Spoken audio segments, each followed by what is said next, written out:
Bharatiya Janata party की जो हाल में जो खबरें सामने आई हैं उसको देखकर मुझे ऐसा लगता है कि ना तो सदन के अंदर ना सदन के बाहर, ना जयपुर ना दिल्ली में बीजेपी को प्रभाव छोड़ पाई है। टीआरसीपी के मुद्दे को लेकर हम लोगों ने जो बातें अपनी 12 में कही थी उसका जवाब हमें मिला नहीं है। हमने कहा था कि जो योजना वसुंधरा जी की सरकार में उसकी कल्पना करी गई उसको धरातल पर हम उतार रहे हैं, लेकिन मोदी जी ने खुद अजमेर में आकर अपने मुंह से कहा था कि टीआरसीपी को राष्ट्रीय परियोजना हम घोषित करेंगे। आज पूरे 5 साल बीत गए, केंद्र में पूर्ण बहुमत की सरकार है, 25 सांसद लोकसभा में भाजपा के हैं, फिर भी आज तक प्रधानमंत्री जी ने अपने वादे को पूरा नहीं किया। जनता पूछना चाहती है क्यों।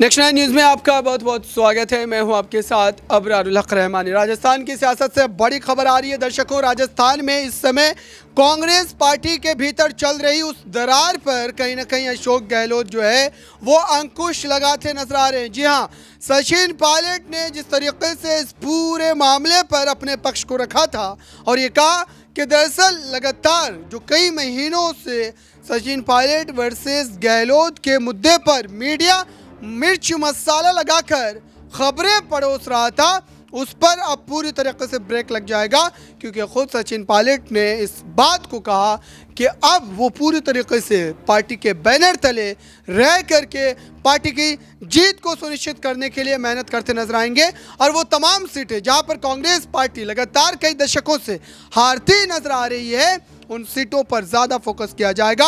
वहाँ के स्थानीय मुद्दों को जो है मेन स्ट्रीम में लाया जाएगा ताकि एक बार फिर से बड़े आंकड़े के साथ कांग्रेस पार्टी जो है वो जीत को सुनिश्चित करती नजर आए। लेकिन सवाल यह है कि अभी भी भारतीय जनता पार्टी जिस ढंग से लगातार अशोक गहलोत के उन योजनाओं को लेकर के, उन कार्यों को लेकर के घेरने का प्रयास कर रही है और ये कह रही है कि इस समय तक अगर देखा जाए तो अशोक गहलोत ने भले ही सरकार में रहते हुए तमाम बातें तो की है, लेकिन जनता उनसे कितनी खुश नजर आ रही है, धरातल पर स्थिति क्या है, इसको समझिए इस रिपोर्ट को देखकर।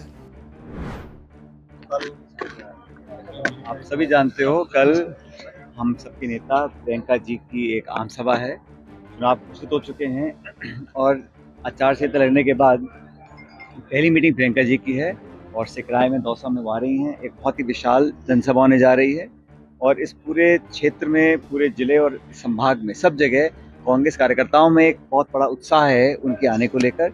अभी अमृता जी हमारी सेक्रेटरी हैं एआईसीसी की, मुरारी जी, ममता जी, हम सब यहाँ पर लोगों से बात कर रहे हैं। कल की मीटिंग मैं समझता हूँ एक बहुत विशाल जनसभा होने जा रही है और जो संदेश प्रियंका जी का होगा उसको सुनने के लिए सभी कार्यकर्ता और आमजन यहाँ उतारू है।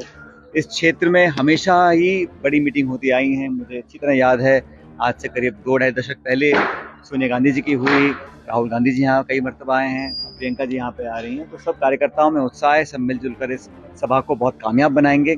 मुद्दा चुनावों का है अब और हम यहाँ पे लोगों को ये आग्रह करने जा रहे हैं कि इस पूरे क्षेत्र ने हमेशा से ही कांग्रेस पार्टी का साथ दिया है और ये कहना कोई अतिशयोक्ति नहीं होगी कि यहाँ पर एक कांग्रेस का गढ़ रहा है, तो इसको हम लोग और मजबूत कैसे कर पाएं, इसका निर्देश कल प्रियंका जी हमको देकर जाएंगी।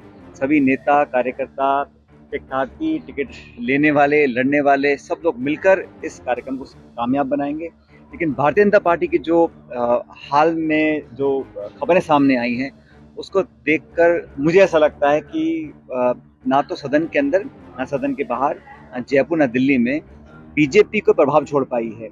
टीआरसीपी के मुद्दे को लेकर हम लोगों ने जो बातें अपनी 12 में कही थी उसका जवाब हमें मिला नहीं है। हमने कहा था कि जो योजना वसुंधरा जी की सरकार में उसकी कल्पना करी गई उसको धरातल पर हम उतार रहे हैं, लेकिन मोदी जी ने खुद अजमेर में आकर अपने मुंह से कहा था कि टीआरसीपी को राष्ट्रीय परियोजना हम घोषित करेंगे। आज पूरे 5 साल बीत गए, केंद्र में पूर्ण बहुमत की सरकार है, 25 सांसद लोकसभा में भाजपा के हैं, फिर भी आज तक प्रधानमंत्री जी ने अपने वादे को पूरा नहीं किया। जनता पूछना चाहती है क्यों। कल भी हम सवाल पूछेंगे। हम योजना को लाने के लिए खरबों रुपया खर्च कर रहे हैं, लेकिन केंद्र सरकार की जो बेरुखी है उसका जवाब जनता मांगेगी। बहरहाल चुनाव आ गए हैं तो जनता को निर्णय करना है कि कौन जनहित कल्याणकारी योजनाओं को हम लोग बना रहे हैं। हमारी सरकार ने बहुत अच्छी योजनाएं बनाई हैं, उसको हम धरातल पर कारगर भी होते हुए देख रहे हैं। लोगों के प्रति एक मैं समझता हूँ लोग समझ गए हैं अब कांग्रेस ही एक बेहतर विकल्प है और राजस्थान हो, छत्तीसगढ़ हो, मध्य प्रदेश हो, तेलंगाना हो, सब स्टेट्स में कांग्रेस पार्टी की भारी विजय होने वाली है। कल की जो रैली होगी प्रियंका जी की, मैं समझता ऐतिहासिक होगी और हमेशा से इस दौसा जिले ने कांग्रेस को मजबूती दी है। और संख्या बल देख लो या जनता में उत्साह देख लो, ये जिला और ये इलाका कभी पीछे रहा नहीं है। 2018 के चुनाव में आपने बड़ी कैंपिंग की, तो राजस्थान में कांग्रेस सरकार इस बार फिर कांग्रेस की निगाह सचिन पायलट पर है। हम सब ने जो चुनाव लड़ा 18 में, मैं प्रदेश कांग्रेस का अध्यक्ष था, लेकिन हमारा जो चुनाव का फेज था वो सामूहिक नेतृत्व में रहा था हम लोगों ने। और तब भी मैंने बहुत मेहनत करी थी, हम सब लोगों ने मिलकर करी थी, और आज भी हम लोग मिलकर चुनाव लड़ रहे हैं। और हमारी जो एकजुटता और ताकत है उसको देखकर बीजेपी के अंदर बहुत गड़बड़ाहट है, और वहाँ पर जो फूट है, सर फुटबॉल है, खींचतान है, रोज सामने आ रहा है। अभी टिकट बांटे हैं 40 और झगड़े हो गए 80, तो ये दिखाता है कि वहाँ पर बहुत अंदर खाने बहुत कुछ चल रहा है। बहरहाल वो उनका अंदरूनी मामला है, मैं उस पर कॉमेंट नहीं करूँगा। हमारी पार्टी के अंदर अभी पिछले 2-3 दिनों में लगातार चर्चाएं हुई, यहाँ हमारी सेक्रेटरी भी हैं, हम सब ने बहुत विस्तार से, खुले मन से, अच्छे वातावरण में, और इन खबरों पे जो लोग प्लांट कराते हैं हमको नहीं जाना चाहिए, हम सब ने मिलकर जो पार्टी हित में था उस निर्णय को लेने की कोशिश करी है। बहुत जल्द हमारी घोषणा हो जाएंगी किस पे सीट पे कौन चुनाव लड़ेगा, लेकिन बीजेपी के अंदर जो ये असुरक्षा जहन में है वो स्वाभाविक है, मैं समझ सकता हूँ, क्योंकि हम लोग बड़े अच्छे तरीके से अपना मैनिफेस्टो बना रहे हैं, बहुत जल्द उसकी घोषणा भी हम लोग करेंगे, और अगले 5 साल का जो रोड मैप है वो हम तैयार कर रहे हैं। लेकिन राजस्थान के अंदर सरकार दोबारा बनेगी कांग्रेस पार्टी की, इस बात को लेकर मैं बहुत आश्वस्त हूँ और मुझे पूरा भरोसा जनता के ऊपर है। कांग्रेस सरकार बनेगी तो फिर वापस सीएम कौन होगा? भाई हम लोग ने पूरे देश में जब भी चुनाव होते हैं हर जगह एक सामूहिक नेतृत्व चुनाव लड़ता है। आज हमारे पार्टी के अंदर ये बात बिल्कुल स्पष्ट हो चुकी है, एआईसी से स्पष्ट किया है कि मिलकर चुनाव लड़ेंगे, और हर बार जो परिपाटी इतिहास में रही है, हर प्रदेश में चुनाव लड़ने के बाद विधायक जो जीत कर आते हैं वो निर्णय करते हैं, और पार्टी का जो लीडरशिप होती है, हाईकमान होता है, वो निर्णय करता है कि कौन विधायक दल का नेता बनेगा। ठीक यही 2018 में हुआ था, और वही दोबारा 23 में, न सिर्फ इस प्रदेश में, हर प्रदेश में यही किया जाएगा। तो गहलोत साहब ने आज प्रेस कॉन्फ्रेंस की, उन्होंने कहा कि सीएम का पद मुझे छोड़ लेगा और शायद अगली बार मुझे नहीं। मैंने देखा नहीं प्रेस कॉन्फ्रेंस क्या हुई, लेकिन कौन किस पद पर बैठता है, कब तक बैठता है या नहीं बैठता, इसका निर्णय हमारी पार्टी में पार्टी का लीडरशिप करती है। कांग्रेस अध्यक्ष सोनिया जी, राहुल जी, प्रियंका जी इस बात का निर्णय करते हैं किस व्यक्ति को कहाँ काम करना है। तो आपने देखा दर्शकों, लगातार हम ये बात बता रहे हैं कि राजस्थान में कहीं ना कहीं सियासी परिवर्तन हो सकता है, और क्या 30 वर्षों से चली आ रही उस परंपरा को अशोक गहलोत तोड़ पाएंगे?